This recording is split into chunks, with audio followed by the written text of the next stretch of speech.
अस्सलाम वालेकुम। पिछली वीडियो में हम लोगों ने ओस्टिया इम्परफेक्टा तक पढ़ लिया था, जो कि कोलेजनोपैथी में आती है। आज हम लोग इलास्टिन स्टार्ट करेंगे, जो कि सेकंड टाइप है किसकी, फाइब्रस प्रोटीन की। अब ये जो है टफ़ है और हाईली टेंसाइल है, लेकिन जो हम लोगों ने कोलेजन पढ़ा था वो उसमें ऐसा नहीं था, वो रिजिड थी बहुत ज़्यादा, लेकिन ये टेंसाइल है, बहुत ज़्यादा इलास्टिक है। Fibrous protein with rubber like properties.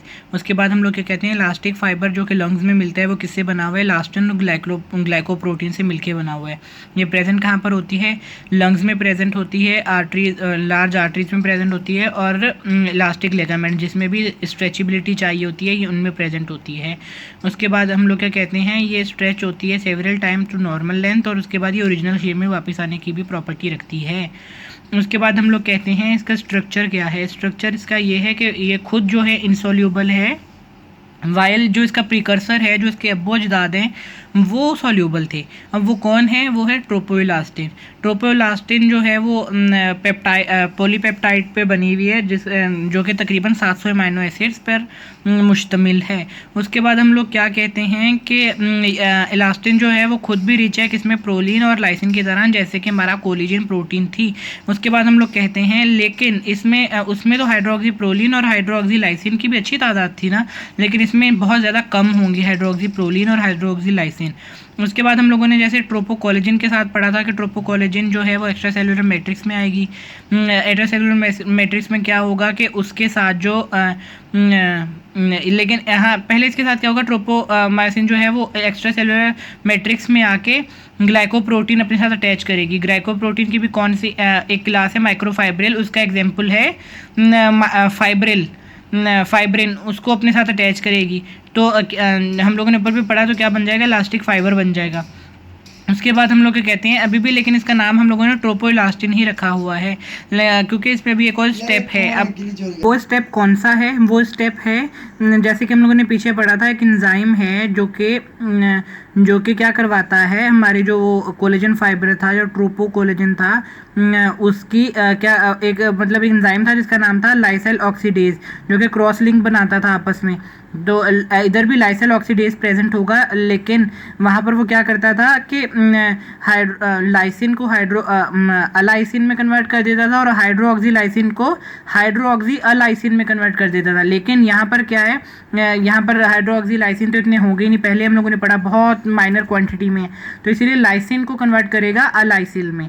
तो अब इसके बाद क्या, और ये फंक्शन कौन सा करता है, ये क्या करता है, ऑक्सीडेटिव इसका जो फंक्शन होता है वो होता है ऑक्सीडेटिव डीमाइनेशन करवाना। ऑक्सीडेटिव डीमाइनेशन करवाएगा और अलाइसिन में कन्वर्ट कर देगा। उसके बाद हम लोग क्या कहते हैं, 3 मॉलिक्यूल्स अलाइसिल में कन्वर्ट हो जाएंगे, लेकिन एक अनअल्टर्ड लाइसाइल है, जो इसको हम लोगों ने कुछ भी नहीं किया, उसके ये चारों आपस में कनेक्ट होके क्रॉस लिंक आपस में बनाएंगे, और वो जो लिंक बनाएंगे उससे क्या इंटरकनेक्टेड होंगे, उससे क्या बनेगा, वो रबरी लाइक मतलब रबरी नेटवर्क बनेगा, जो कि कहीं पर स्ट्रेस अगर उस पर आता है तो वो बेंड होना या स्ट्रेच होना उसकी वो प्रॉपर्टी होगी।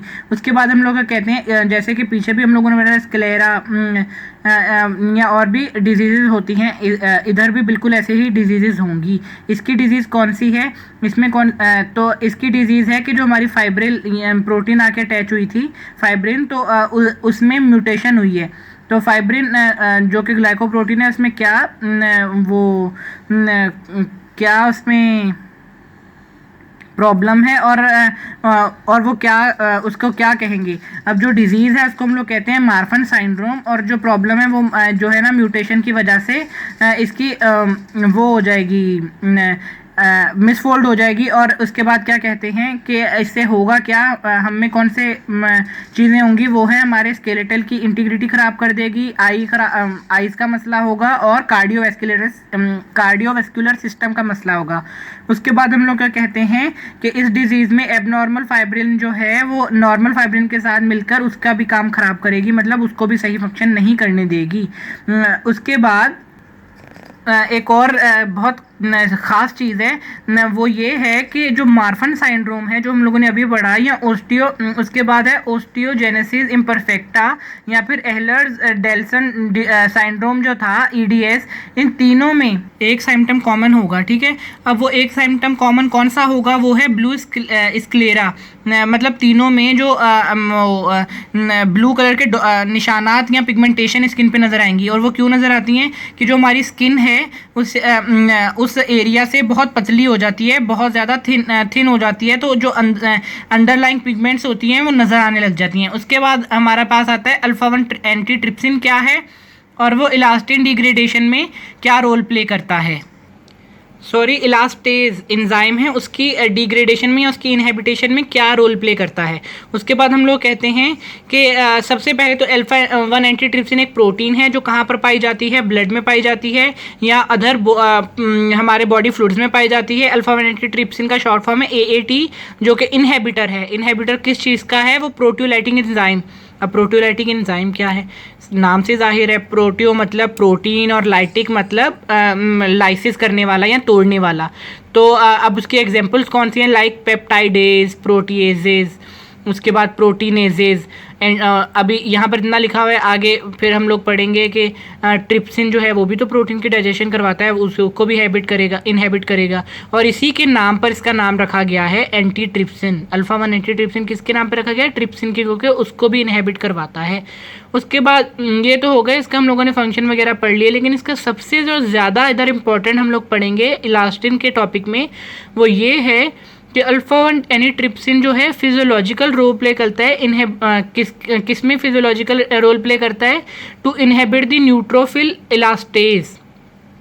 पहले तो पढ़े फिजियोलॉजिकल कैसे, जो ज़्यादातर इनहेबिटर होते हैं, जैसे हम लोगों ने अभी पढ़ के हटे कि हम लोगों ने पीछे पढ़ा था ऑक्सीडेटिव इलास्टेज, जो कि जिसका इनहेबिटर होता है वो सीड्स, स्वीट पी के सीड्स में से जो टॉक्सिन निकलता है वो उसका इनहेबिटर होता है। तो वो क्या करवाता है, उसमें वो कॉज करवाता है, डिजीज़ काज करवाता है बंदों में। लेकिन ये जो होगा ये फिजियोलॉजिकल होगा, ये कोई बीमारी काज नहीं करवाएगा, ये नॉर्मली बंदे में प्रेजेंट होता है और नॉर्मली काम करता है, नॉर्मल बंदे की फिजियोलॉजी है ये। उसके बाद हम लोग क्या कहते हैं, अब ये इनहेबिटिंग करवाता है न्यूट्रोफिल इलास्टेज। न्यूट्रोफिल इलास्टेज क्या है, इलास्टेज एक एंजाइम है जो हमारी इलास्टिन जो हमारी प्रोटीन थी, फाइब्रस प्रोटीन, उसको डिग्रेड करवाता है। इलास्टेज एक एंजाइम है जो कि हमारी इलास्टिन प्रोटीन को डिग्रेडेशन करवाता है इसकी, और ये क्योंकि रिलीज़ होता है बाय न्यूट्रोफिल्स, तो इसका नाम हम लोग क्या रखते हैं, न्यूट्रोफिल इलास्टेज। अब एक और स्टोरी है कि न्यूट्रोफिल जो है वो क्यों रिलीज़ करवाता है, हालांकि न्यूट्रोफिल्स या ये जो सारे इम्यून सेल्स हैं ये तो हमारे भले के लिए होते हैं। अब देखो उनको तो नहीं पता ना, अब जब हम लोग इनहेल करते हैं तो हमारे लंग्स में, अच्छा एक और बात, ये जो न्यूट्रोफिल इलास्टेज है ये हमारे लंग्स में प्रेजेंट होता है एल्व्यूलर वॉल्स के साथ। अब तो अभी देखो जब हम लोग इनहेल करते हैं, एयर हमारे अंदर जाती है तो उसमें कुछ बैक्टीरिया और कुछ बैक्टीरिया और कुछ डस्ट पार्टिकल्स जो हैं वो इनहेल हो जाते हैं साथ में, तो उनकी वजह से न्यूट्रोफिल उनको डिस्ट्रॉय करने के लिए इलास्टेज एंजाइम रिलीज़ करवाता है, लेकिन वो बेड़ा गर्क कर देता है इलास्टिन का भी, जिसकी वजह से क्या होता है, हमारा जो लंग है वो डिस्ट्रॉय हो जाता है। लंग डिस्ट्रॉय होता है तो वो दोबारा रीजनरेट नहीं कर पाता, क्योंकि ये रीजनरेशन वाला ऑर्गन नहीं है। और उसके बाद हम लोग क्या कहते हैं कि अगर हमारे अब देखो नॉर्मली तो क्या होता है, अब हम लोग एक और पढ़े हैं, अल्फा-1 एंटीट्रिप्सिन जो है वो ज़्यादातर हमारा लिवर पैदा कर रहा होता है, लेकिन कुछ जो इसका हिस्सा है, मतलब कुछ जो क्वांटिटी है वो एक्स्ट्रा हेपेटिक सिंथेसिस भी हो रही होती है। एक्स्ट्रा मतलब बाहर, और हेपेटिक मतलब लिवर के बाहर भी कुछ सिंथेसिस इसकी हो रही होती है। उसके बाद हम लोग क्या कहते हैं, नॉर्मल लंग में क्या होता है कि जो हमारा अल्फा-1 एंटीट्रिप्सिन है वो वाफर मिकदार में पैदा हो रहा है और वो जाता है हमारे लिवर में से ब्लड में जाता है, ब्लड में से फिर हमारे लंग के पास जाता है और लंग्स में जाके क्या करता है, इनहेबिट कर देता है इलास्टेज को कि खबरदार जो तूने इलास्टिन को डिस्ट्रॉय किया, और हमारी इलास्टिन बची रहती है और हमारी इलास्टिसिटी जो है वो लंग की बरकरार रहती है।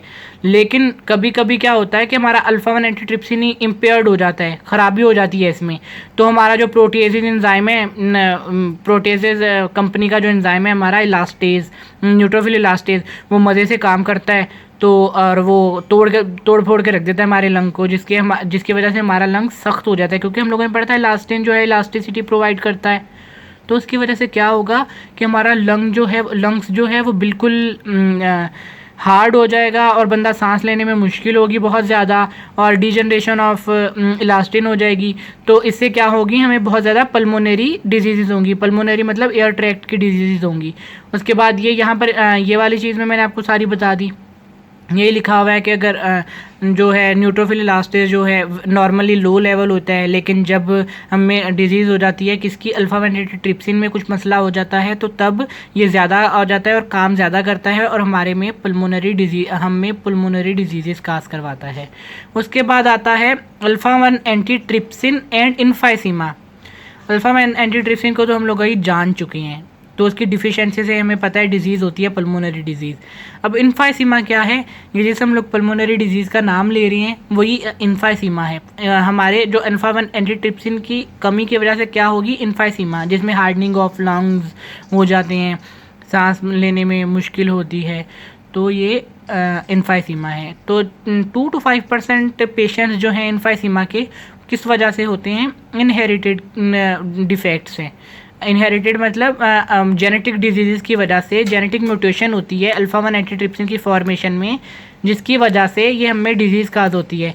अब हम लोग जेनेटिक डिजीज़ में देखते हैं कि भाई ये डोमिनेंट है कि रेसेसिव है।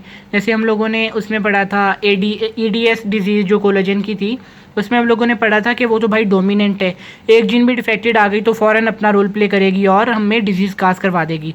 लेकिन ये जो है ना अल्फा 1 एंटीट्रिप्सिन से जो की कमी जो डिफेक्ट काज करवाती है जो जीन, वो जो बेचारी है ना वो हमारी रेसेसिव है।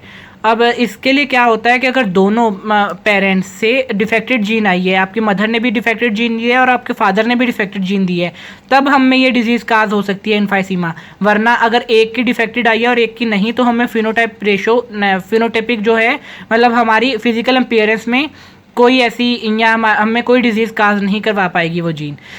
मिसाल के तौर पे अब दोनों मतलब ये एक तो हम लोगों ने पढ़ लिया अभी रेसेसिव है और दोनों की डिफेक्टेड होगी तो तभी हम लोगों में डिजीज़ काज होगी।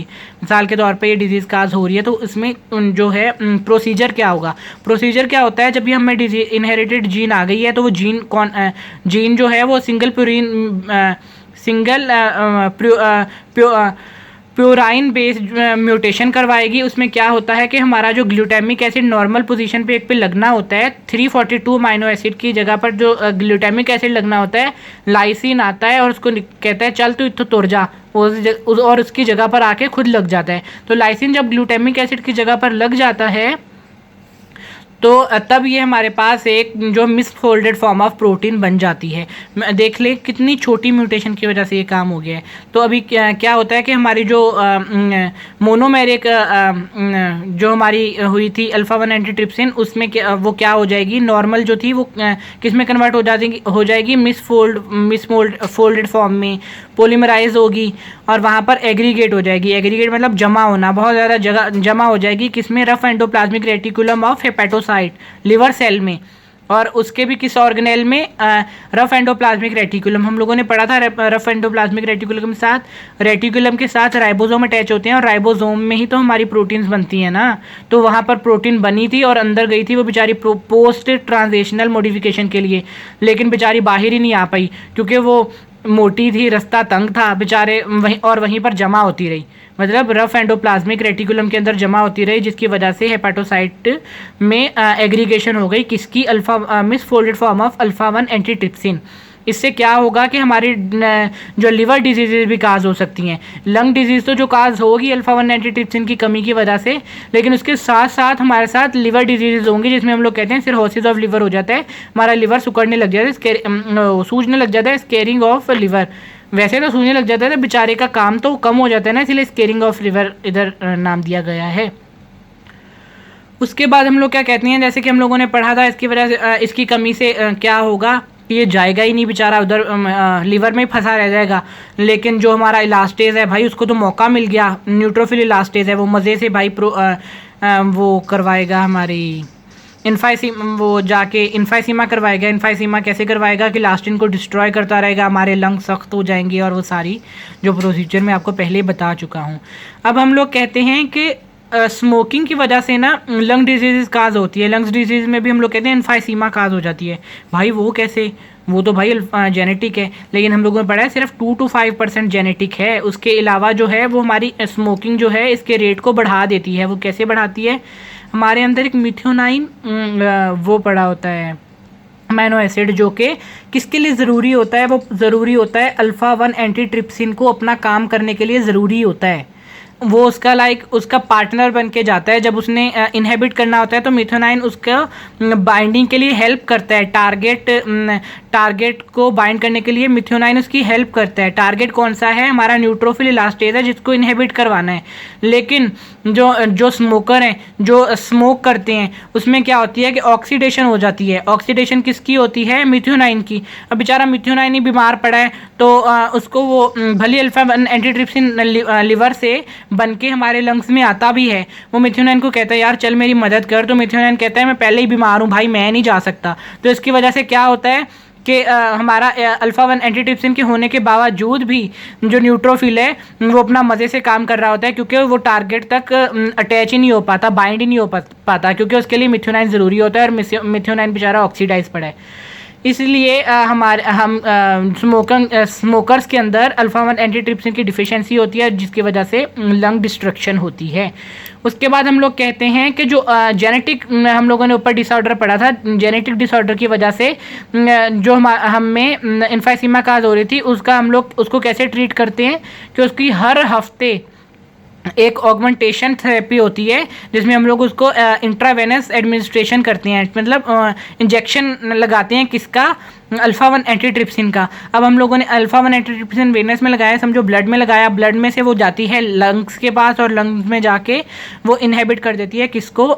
इलास्टेज को, न्यूट्रोफिल इलास्टेज को, और उसका फंक्शन जो है वो रुक जाता है वहाँ पर। उसके बाद ये फिगर में भी सेम चीज़ समझाई हुई है। अभी ये दिखाया हुआ है हमारा, ये जो है ये नॉर्मल न्यूट्रोफिल इलास्टेज है, जो कि एक प्रोटीज एंजाइम है जो कि इलास्टिन की डिग्रेडेशन करवा देता है। तो अभी ये नॉर्मल है, लेकिन उसके बाद ये अब नीचे दिखाई हुई है, ये जो है हमारी सर्कुलर फॉर्म में ये है अल्फा 1 एंटीट्रिप्सिन। ये जो हमारी थ्रेड लाइक स्ट्रक्चर है ये है हमारा इलास्टिन फाइब्रस प्रोटीन।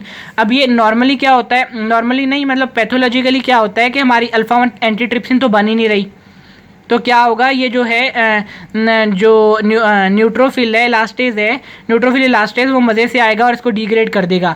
लेकिन जब अल्फा 1 एंटीट्रिप्सिन होता है तो आप देखें कि कैसे उसको इसने उसके ऊपर बाइंड करके उसको इनहेबिट कर दिया है। तो अभी न्यूट्रोफिल का फंक्शन जो है, न्यूट्रोफिल इलास्टेज का जो फंक्शन है वो यहाँ पर रुक जाएगा और इलास्टिन की डिग्रेडेशन बंद हो जाएगी।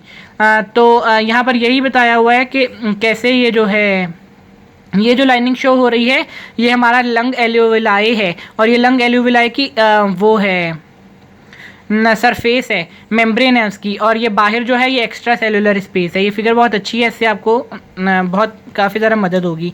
यहाँ पर होता है हमारा चैप्टर कंप्लीट, और ये साइड में आपको यहाँ पर बहुत ही अच्छी समरी दी हुई है। ये आपने पूरा चैप्टर पढ़ लिया, जब आप समरी पढ़ेंगे तो आपको बहुत अच्छा ये क्लियर हो जाएगी सारी। सेम वही चीज़ें हैं जो पीछे हम लोग बात कर चुके हैं। उसके बाद मुझे दें इजाज़त। Thank you very much. अगर कोई क्वेश्चन हो तो कमेंट सेक्शन में ज़रूर पूछिएगा। अल्लाह हाफिज़।